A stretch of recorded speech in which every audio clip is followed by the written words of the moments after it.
This story today of Alexis Codrington is one of you, Alexis, learning who you are, giving yourself permission away from judgment, your own and the judgment of others, to really find out who you are and to come into that full awareness and therefore transformation. And I've been lucky enough to watch this transformation, and it's very exciting. And you now help other people do the same thing as an awareness and transformational coach. You also set up a free spiritual information hub called sleepingphoenix.co.uk for anyone listening. You support your clients to raise their consciousness and vibration to lead a more aligned and fulfilled life. You offer a safe and loving space, allowing your clients to gain deep awareness of themselves, giving them insights into their why and finding acceptance. And this generates lasting transformational change in people. And Alexis, your story is full of beautiful woo-woo, raising vibrations and consciousness. And we need more woo-woo in our lives because there's quite heavy lifting going on in our 3D lives at the moment. And I'm excited that you'll be offering a meditation at the end. So everyone stick around till the end. Alexis will offer a beautiful meditation at the end. Alexis, so tell us a little bit more about being an awareness and transformational coach. What does that mean? Well, hi everyone, and thank you for having me on, Steffi. Basically, I wanted to create something. So from my own journey, which has been very much a journey back to understanding and knowing who I am at my core. I wanted to create something, a vehicle to be able to give it back and help other people and sort of cut out all the donkey work, as it were, to make it easy and tangible for people. So I created awareness and transformational coaching, which has a sort of structure based around my formal training as a Jungian coach, life coach. And then into that, I've interweaved lots of different modalities and technologies, like shamanism, like Buddhist and Hinduism concepts, and evolutionary astrology, the Jungian, loads of stuff. And it's all on my website. And it's all interweaved into the sort of formal structure of Jungian life coaching, essentially. Alexis, so tell us a little bit what this looks like. You do one-on-one coaching. Who Yeah, is your so all typical client, would you say? So typically my clients, well, I wanted, first of all, it's available and works for everybody. So this is not an exclusive thing. We are all humans, all going through the human experience. And so it is available to everyone. But I wanted to create a signature program based on my own experience. So my clients typically tend to be empty nesters, mothers, women who are going through a big life change, who sort of have put their all into one thing, and then suddenly they see their lives developing, and suddenly they look at themselves and think, well, who am I now? And what is important to me? Because generally what used to be important isn't important now, and your priorities have completely changed, and it can be quite hard to sort of work out what the next stage of your life can look like. And I think we start a lot of things to try and distract ourselves or busy ourselves, but if they don't have true meaning to us at our core, then they just fall away. And so then we beat ourselves up because we haven't, we're not sort of seeing things through, all of that shenanigans. And so what awareness and transformational coaching can help you with is essentially find out who you are at your core, work out your why, and then so from that give you the ability to really work out how you want and what you want to do with the next parts of your life, and create the lives that you want to lead. So it sort of puts you back in the driving seat, and puts you back in control of your life. We are our CEO of our own mindset and our own lives, and it's empowering people, and especially mums, because of my signature program, to do that. Alexis, so I'm so excited you do what you do because I have watched your transformation over the last many years, and it's incredible. And I love that you came up with a real signature thing because you've dabbled in so many different sort of um, teachings and courses and things to figure yourself out. And I think when one teaches other people, it's very interesting if people have gone through similar journeys, right? You're the mom of four gorgeous boys, and you've really figured out the next part of your life, and you help other people do the same. What do you feel are your sort of main learnings? I think, first of all, one path, it's not just one path. And that's what's so amazing about all of this world that's opened up to me is there's so many different paths, but they all lead to essentially the same thing. But we all speak a different language. We all, different things resonate to all of us. And so I think having the wealth and breadth of all the things I have done Mm. for myself, I'm hoping that therefore it can I can reach a lot more people because of the diversity of the stuff that I've done on myself. And what works for me might not work for someone else, or but I'm sure um, but it is all saying the same thing. And so if I can tangibly work that into and help as many people as I possibly can, then and give back, because it's really been life transforming for me. Um, and there's nothing more rewarding than your life having meaning, Mm. essentially. And that's what I can give to people through my, as you know, very rich um, experience in all of this stuff, because I've, gone on a massive deep dive with all of it, and I just love it. And it's just available to everyone, and that's why. And I'm no way special, we're all special, and it's just finding out what your speciality is, and then empowering you to really live that dream, and Phil, feel fulfilled. Alexis, so tell us a bit about that own journey. Tell us a few pivotal points that you feel are, important in your journey to get to where you are today. Um, okay, well, I think I've been really thinking about this question because I think that, well, for me, pivotal points were um, I very much have had a typical life to the situation that I've been born into. And I've done, and up until about 9 years ago, I was basically just ticking the boxes of my Mm. conditioning. Um, but after our, so I think when I look back and think, oh, I used to know who I was, but now I don't. I don't think that's true either. I don't think I've ever really known who I was. I was just, and I think many of us fall into this trap. We are a product of our conditioning. But that often brings burnout. You're not feeling fulfilled. You're just thinking, this just is not making sense to me anymore.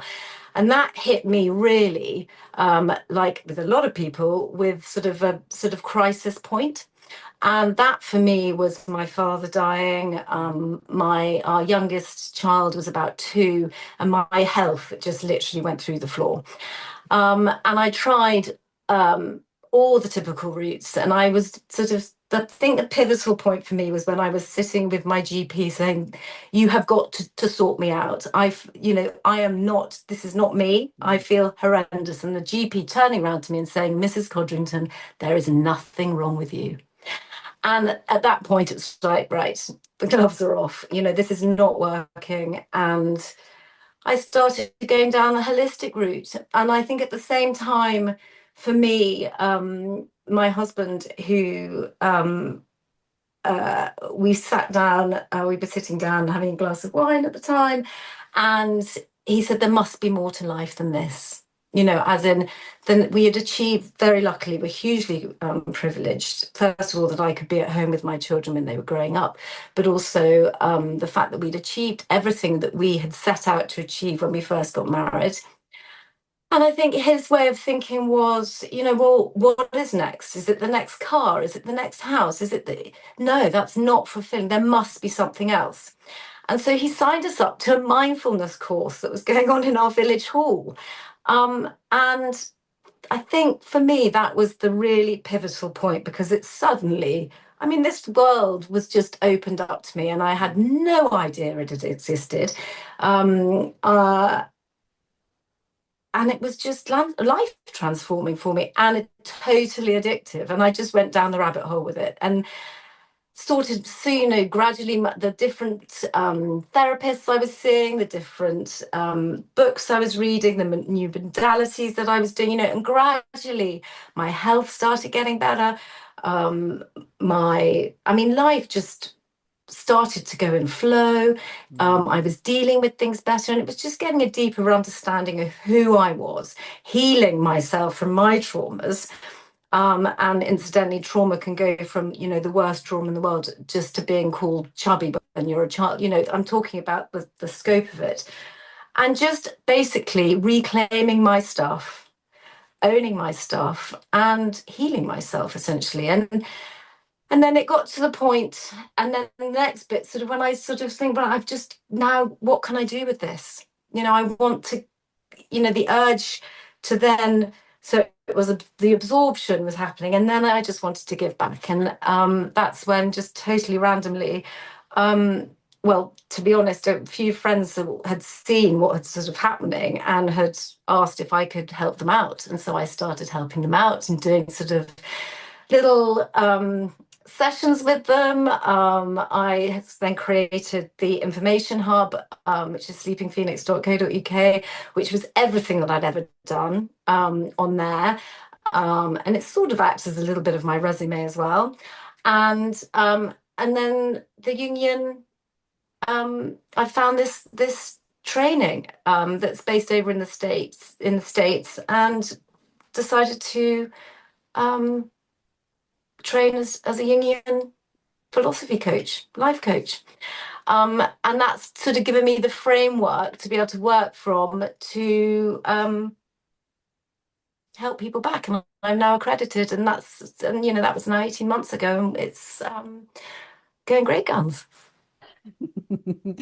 Alexis, I'm so excited for you. And as I've been privy to parts of your journey and have been privy to having some sessions with you, etc., I love that you've really created your own signature thing, using lots of different sort of tools, which I think is so handy because people these days come with complex things, right? Especially when we're in midlife and we've carried around a lot of conditioning and a lot of things. And often it's quite difficult to get to the point where actually, there is real change happening. And so I love that you have all these different modalities that you can help people with. And I'm wondering if we have listeners that are now thinking, what in the world? How does one even start? How can each one of us to start to become just this little bit more aware, to raise our own vibration a little bit on days that feel really heavy? Well, I think, and a lot is said about this, and I think I wanted to come up with something really new and jazzy, but I think that actually, when the sticks are really down and you're really feeling low, I think the best thing that you can do is practice gratitude. And even if that is just literally finding appreciation in the smallest thing, and then you can grow on it. For example, I don't know, the sun might be shining, or the leaves might be a lovely color, or, and just to sort of switch yourself from that negative mindset, and just try and find things that you're really thankful for. I think that, to me, has been, when I've been at my darkest, really, really helpful. But it's really just equally using your imagination.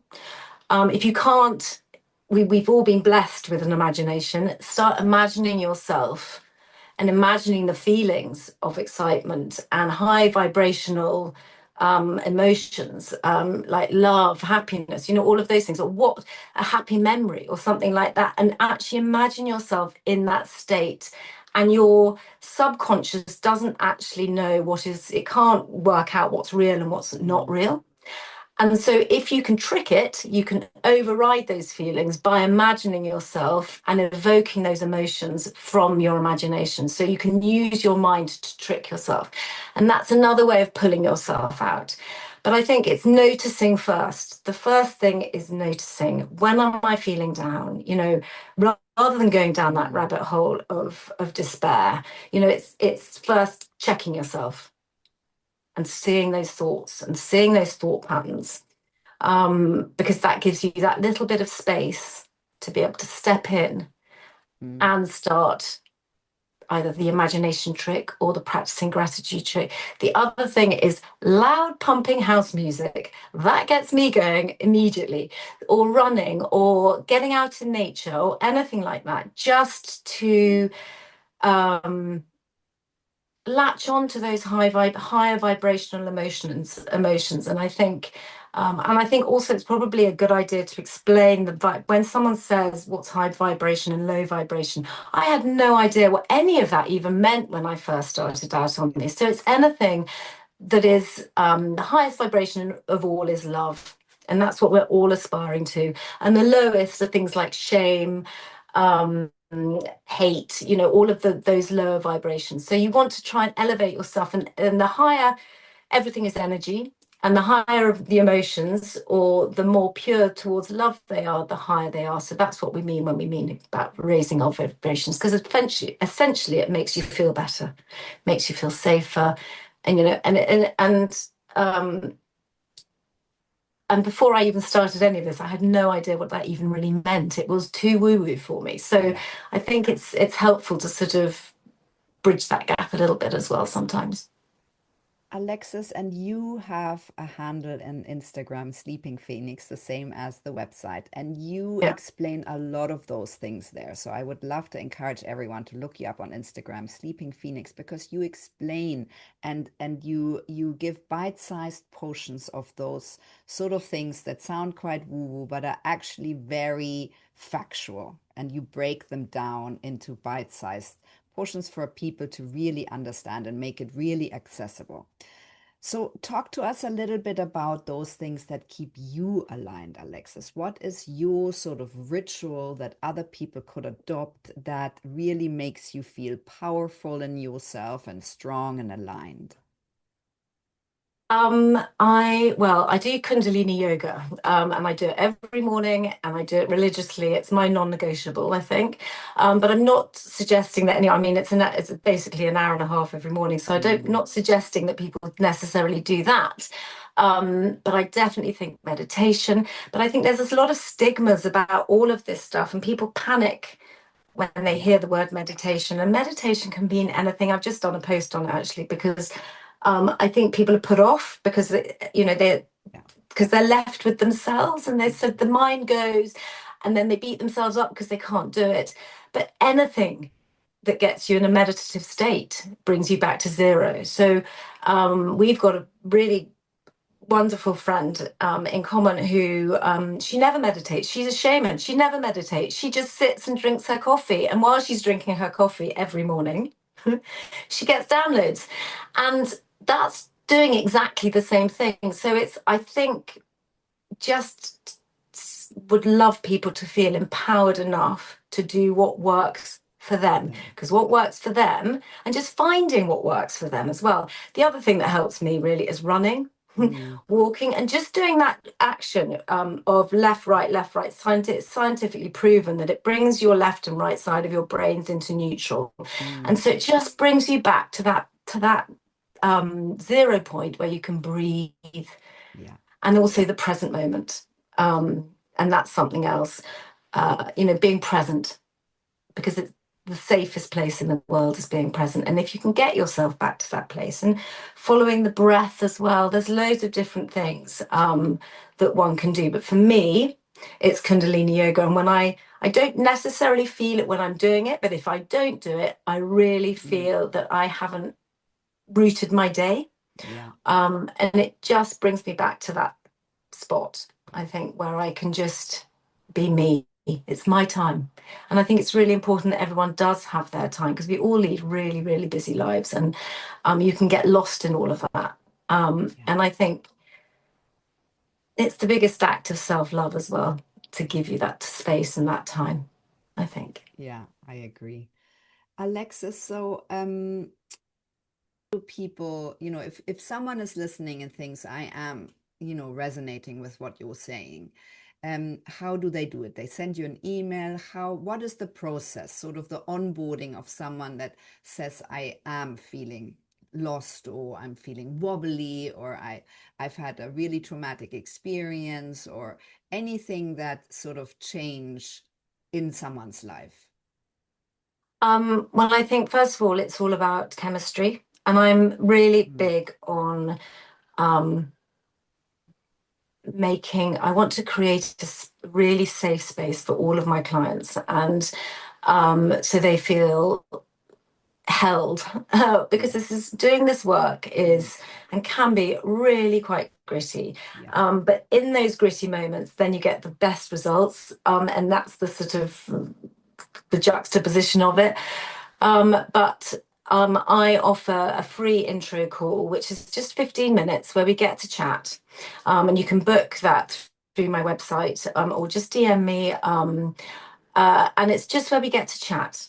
And we figure each other out, because it is about chemistry. I might not be right for you. And equally, and the whole reason for this is to help people. Yeah. And all I ask is that you come open-minded, and that is all. I mean, a lot of my clients have tried a lot of stuff already, and none of it seems to have worked.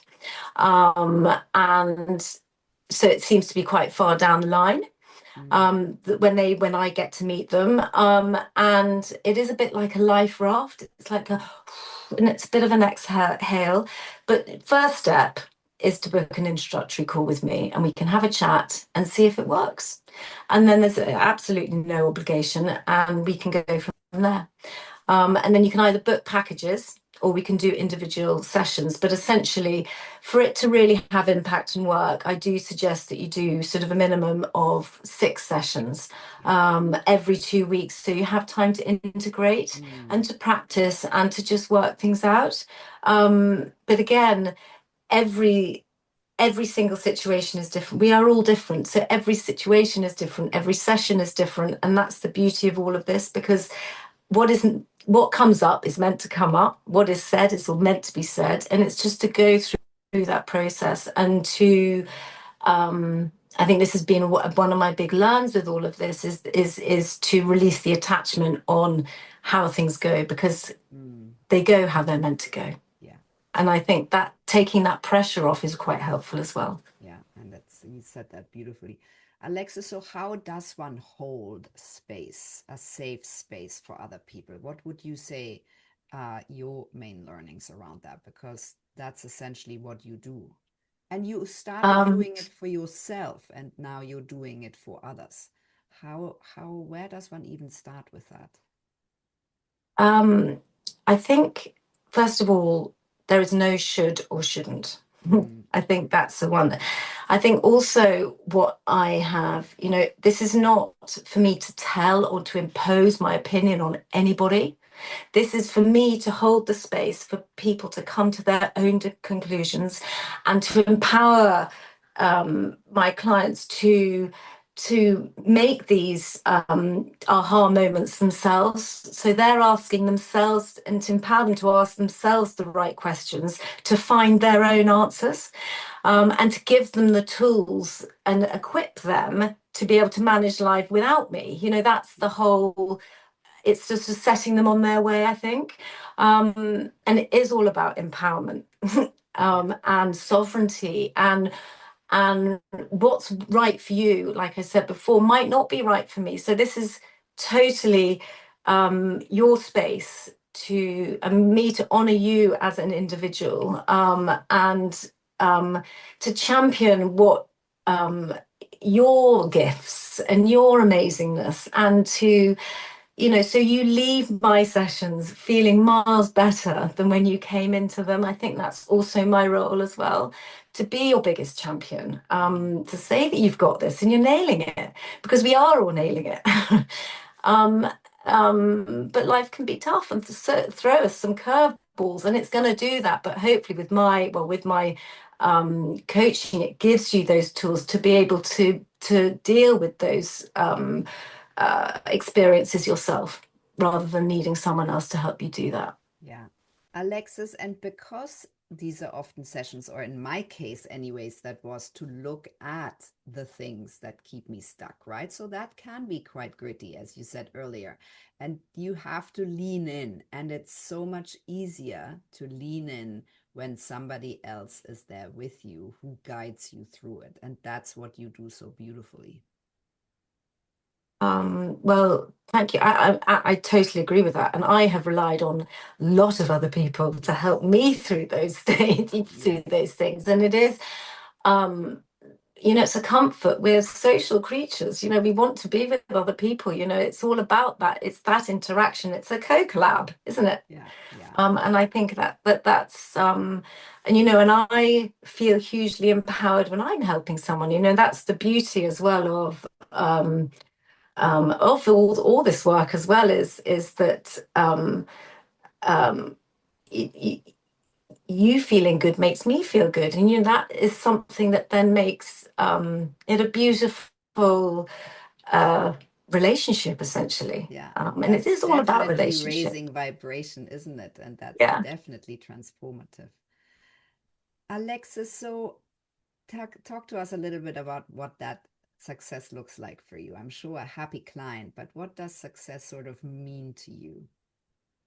I think, again, I was really thinking about this, and I think success changes. It changes all the time, because you have different areas of your life. What's successful with your children? What's successful with your business? What anything. And I think, though, to bring it completely back, strip it completely back, I think it's just being in flow. Mm, When you are listening to yourself, when you're trusting yourself, and when you are seeing the signs, um and we all know when we're in flow, because everything just happens beautifully and gracefully. And when it isn't in flow, it's like pushing water up a hill. It's yeah. horrific. But I think success to me means being in flow, because also when you are in flow, then the abundance comes. And I don't just mean the financial abundance, I mean the love abundance, I mean the joyous experience, everything in abundance. And I think so, yeah, I think success to me means being in flow. Alexis, and I think a lot of people talk about manifesting these days, right? That's one of these new woo-woo things, and a lot of people blink and are like, what does that mean? And then there's a lot of people who talk about it, and even very famous entrepreneurs around the world talk about it. And I think you did a little recording the other day that breaks that down. I want everyone to listen to that, but can you talk to us about that? Because it really resonated with me. Um, Well, first of all, I absolutely love it. It's totally addictive, and really, really fun. Um, so I'd suggest anyone to go and do it, because it's the magic, and we all love magic. We're all born to love magic, and we forget the magic in life. And manifesting is really, when you get on board with it, that's when you can really experience the magic. But I think two things have really stood out for me with the manifesting. First of all, you're sort of told to go big, because you don't want to limit yourself. Yeah. But I think when I was started off, I was going huge. And the problem is, it was just too big a step. So my advice would be to start small and go in incremental steps, and build on it. And then you'll start seeing things happen. But also, it's not just okay to think about it. We are tuning forks. A lot of my work also is to reconnect us to our bodies, because it's our most underused tool at our Mm, disposal. And like with healing, we have to feel to heal.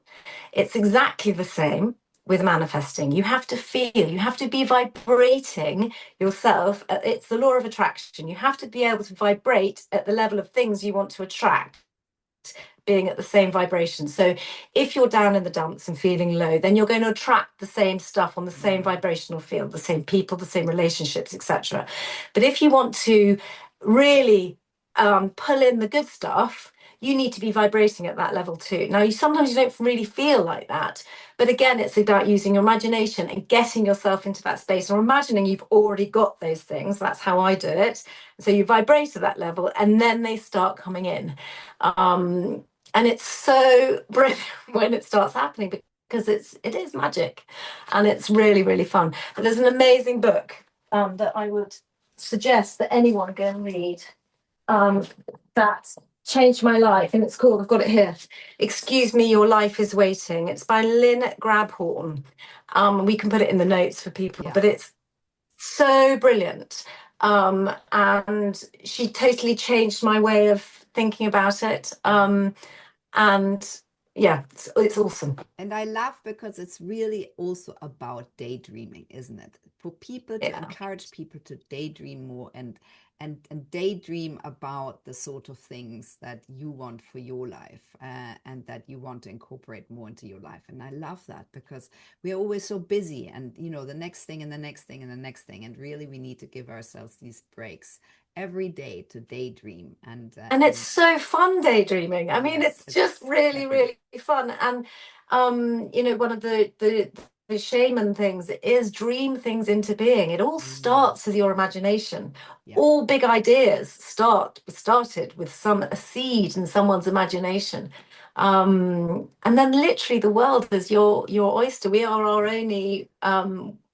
the only people that limit ourselves.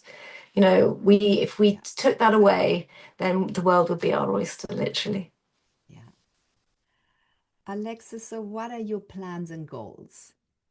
Well, I have loads. I have loads. I want to write a couple of books. I've got some ideas about that.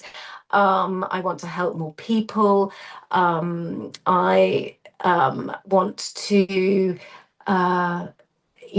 ensure that I give everything to my children that equip them to lead, so they can lead the lives they want to lead. I think just be there. And when I say be there, I mean be there for me primarily. Yeah. And that is now that time, me sort of standing up for myself on repeat. And that has a lot to do with my professional life now.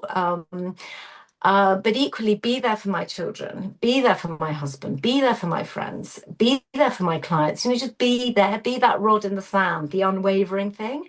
And I think that's what I want to be. And I don't really know what that looks like, so I don't really want to limit it, but there's got loads of ideas that I want to bring into fruition, and that's why the manifesting is so super fun.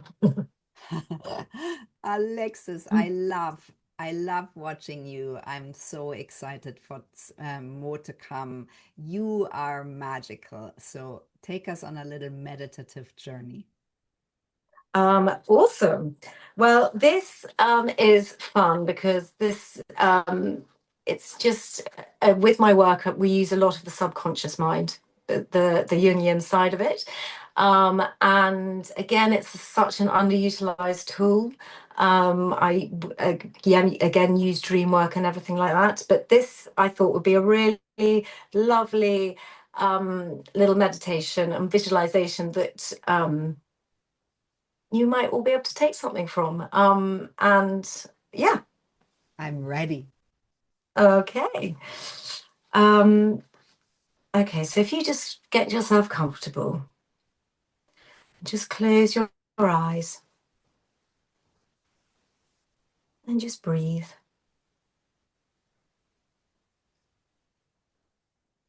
Breathe in, feel your belly rise, and then breathe out. Start to feel the rise and fall of your breath. With each exhale, feel your body start to relax and your mind slow down.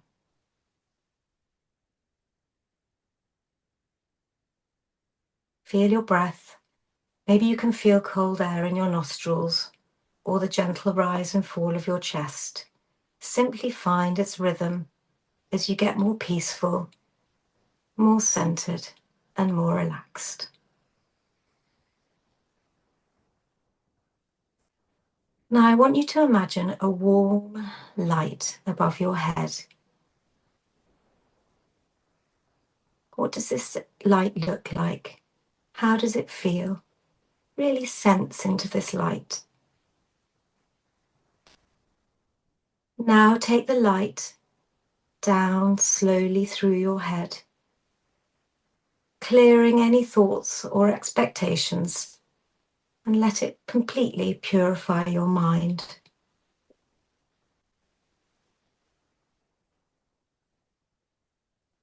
Now feel this cleansing light slowly move through your body, down through your neck and your shoulders, down your arms and your chest. Feel it slowly move down into your stomach and hips, and all the way down your legs, to your toes and out of your body.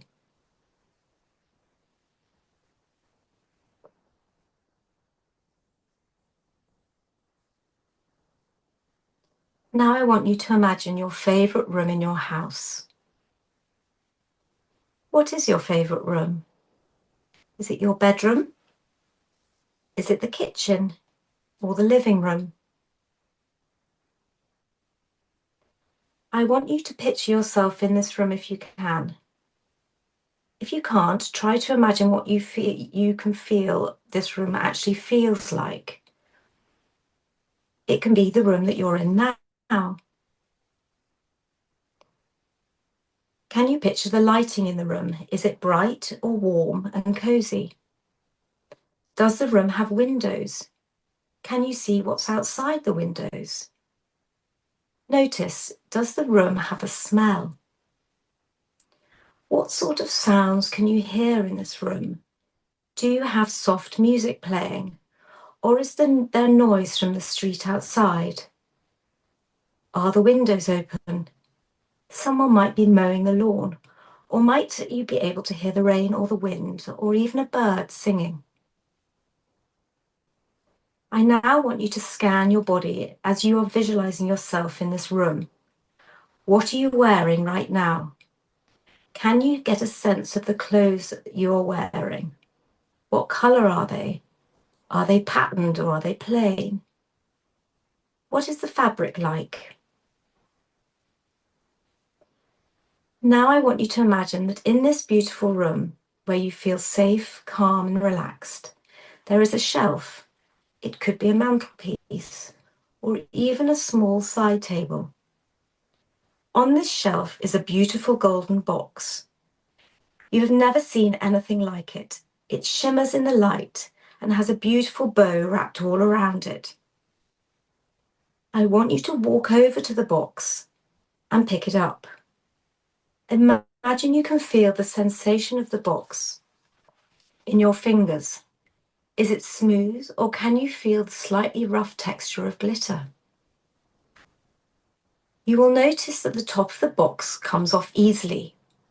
You remove the cover and look inside. What do you see inside? It can be anything you like. What is the very first thing you see?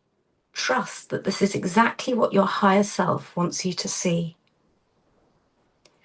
This is a symbol that has a message just for you.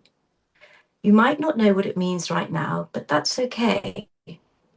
We can explore it together at a later time.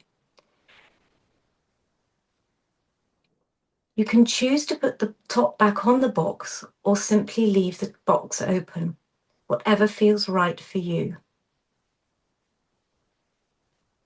Now, take one more scan around the room. See if there is anything else that you may have missed. Does anything else look out of place? Or Are there any more messages for you to bring back with you?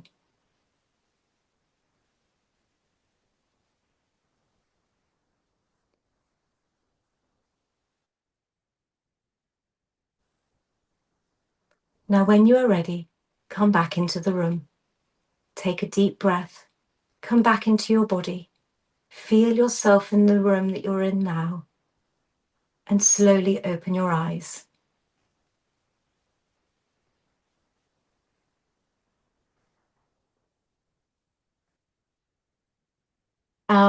Now the invitation is to now either journal, because whatever comes up for you is meant to have come up, and trust that it's right. It might not make sense now, but it might in the future. So either journal about it and just remember it, and whatever it means to you is right. And I hope that was fun. Alexis, you are so heavenly. Thank you so much for leading so beautifully and for being with us today and role modeling for us today. Oh, well, thank you so much for having me.